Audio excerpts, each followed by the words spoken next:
com o canal Carta Viva para a gente continuar nossa série de vídeos falando sobre heróis da fé. Hoje eu estou num cenário um pouquinho diferente, vocês podem ver aí ao fundo, né? Cenário de igreja. Eu estou aqui na minha igreja, a Igreja Pentecostal Unidos em Cristo. Foi o melhor local que eu achei para poder continuar gravando essa série. Vocês vão ver aqui o fundo, o púlpito da minha igreja. Eu estou muito feliz de estar aqui hoje e de continuar gravando essa série para edificar a sua vida.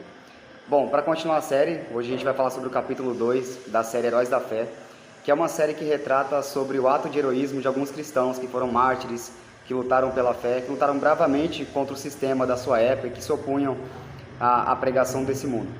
E hoje a gente vai falar sobre o herói da fé, um alemão chamado Dietrich Bonhoeffer. Hoje vamos conhecer um pouquinho da história desse homem que foi mártir, que foi profeta, que foi um homem que pregou veementemente o evangelho, lutando contra o nazismo, contra um sistema... Bom, então para começar a falar sobre o Dietrich Bonhoeffer, é bom a gente contar um pouco sobre a história desse homem. O Bonhoeffer nasceu em 1906, na Alemanha.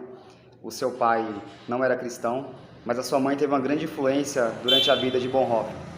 A sua mãe, a Paula Bonhoeffer, era uma mulher cristã, muito devota a Deus e que viveu influenciada pelo movimento chamado Movimento Morave. Os moravianos eram cristãos muito espirituais que viveram antes da época de Bonhoeffer, então todo esse ensinamento dessa espiritualidade vai influenciar a vida deste grande homem de Deus. Então a Paula Bonhoeffer vai deixar o seu filho, o Dietrich, sendo cuidado por babás moravianas, mulheres que eram muito espirituais. Isso vai influenciar toda a vida da academia do Bonhoeffer futuramente, quando ele começar a sua universidade, quando ele começar a buscar. Aqui já um parênteses bem interessante sobre a vida do Bonhoeffer. É interessante a gente ver que aos 13 anos de idade, o Bonhoeffer ainda era muito levado para o lado da música. Embora ele não se tornou músico mais para frente, mas a música influenciou muito a vida do Bonhoeffer. Só para a gente abrir esse parênteses e perceber que muitas vezes o começo da vida cristã é só o início de uma caminhada, ou seja, muitas vezes Deus vai levar uma pessoa para um lado ainda muito maior. Então, aos 13 anos de idade, o Bonhoeffer está ali estudando música, até que entre 14 e 16 anos ele vai se apaixonar pela teologia, ele vai começar a estudar teologia, ele vai para a Universidade Alemã e começa ali a estudar a teologia, que vai ser o campo que vai influenciar a vida pastoral do Dietrich Bonhoeffer. Tem uma pregação do apóstolo Paulo que é muito interessante, em que ele vai dizer: "E não vos conformeis com este mundo, mas transformai-vos pela renovação do vosso entendimento." Essa mensagem do apóstolo Paulo ela vai totalmente casar com a vida do Bonhoeffer, porque quando ele entra em 1924 na Universidade Alemã, ele vai dar de cara com a teologia liberal. Essa teologia pregava que não existiam milagres, que os milagres eram relativos, que a multiplicação dos peixes não foi a multiplicação dos peixes, e sim a multiplicação do amor. Então Bonhoeffer, um homem espiritual, um homem que foi criado por babás moravianas, um homem que conhecia a fé, que conhecia a espiritualidade, não vai se conformar com esse sistema teológico que havia naquela época. Em 1924, então, vai ser o primeiro confronto teológico que Bonhoeffer vai ter. Ele vai lutar contra esse sistema. Ele vai ser influenciado por um homem chamado Karl Barth, um homem fervoroso também na teologia, que conhecia muito a palavra de Deus.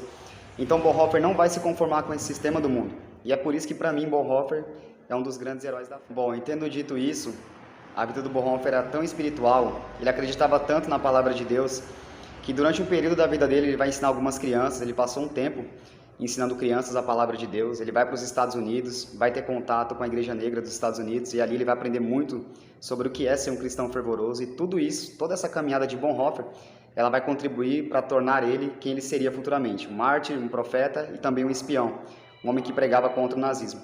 Então Bonhoeffer volta para a Alemanha, num período em que o nazismo está com uma força muito grande.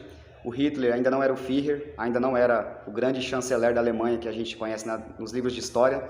Mas quando Bonhoeffer chega na Alemanha, volta para a Alemanha, esse movimento nazista está muito forte, o nacionalismo na Alemanha está muito forte, queria uma nova Alemanha.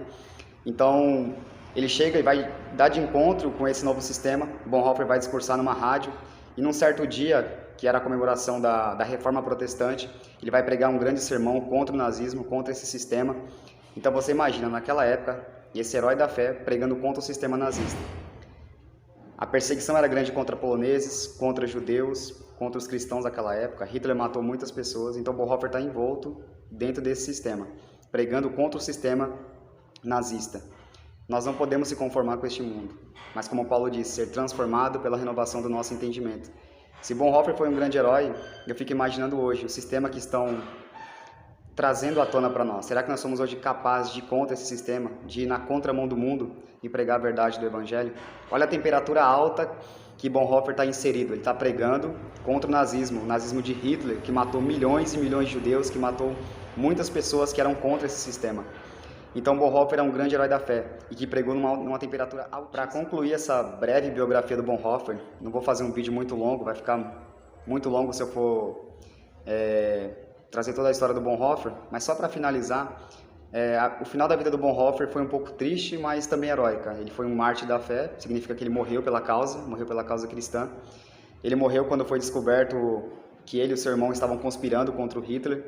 Ele acabou sendo enforcado e morrendo, mas deixou seu legado na história. Um homem que não se prostrou ao sistema do mundo, mas que lutou pela verdade da causa do Evangelho.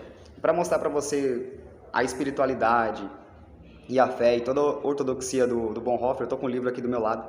Eu não terminei de ler esse livro ainda, mas eu recomendo, eu li algumas páginas. E tem uma palavra que o Bonhoeffer usa que ele chama de graça barata. Graça barata para o Bonhoeffer é essa pregação de hoje, uma pregação muito relativa, de uma fé muito morta, muito fria, muito gelada. Tanto que no sermão do Bonhoeffer que ele pregou no dia da comemoração da Reforma Protestante, ele vai pregar aquela mensagem que diz: tenho contra ti, que está lá em Apocalipse, tenho contra ti que deixaste o primeiro amor. O Bonhoeffer, a igreja da sua época, a juventude da sua época, estava deixando o primeiro amor. Então uma prova do legado e da biografia de Bonhoeffer é esse livro que está aqui comigo, esse livro chamado Discipulado, do alemão Dietrich Bonhoeffer, esse pastor na Alemanha, que pregou contra o nazismo. Nessa obra, o Bonhoeffer vai usar o termo graça barata, que para ele é a pregação dos nossos dias. E tendo falado sobre Romanos capítulo 13, e não vos conformeis com este mundo, uma pergunta depois de uma história como essa é: onde estava a igreja nos dias de Bonhoeffer? Onde estava a pregação fervorosa? Bom, o que a gente tem de relatos da história é que muitos jovens foram levados pelo movimento nazista, muitas pessoas foram influenciadas por esse movimento, inclusive a igreja alemã, muitos acabaram migrando para este movimento, e aqueles que se opuseram, muitos foram mortos pelo sistema nazista. E um dos que se oporam a esse sistema foi o Dietrich Bonhoeffer, também juntamente com ele o seu irmão, e alguns cristãos. Ele vai criar uma igreja chamada Igreja Confessante, e é interessante a história do nome dessa igreja, porque ela é confessante, justamente porque ela confessa e professa a sua fé em Jesus Cristo como o único e suficiente Salvador, e pregava contra o nazismo e contra esse sistema pesado que havia ali na época na Alemanha. Então, Dietrich Bonhoeffer é um herói da fé, um homem que não se conformou com esse mundo, mas que foi transformado pela renovação do seu entendimento. E hoje ele é o nosso herói da fé.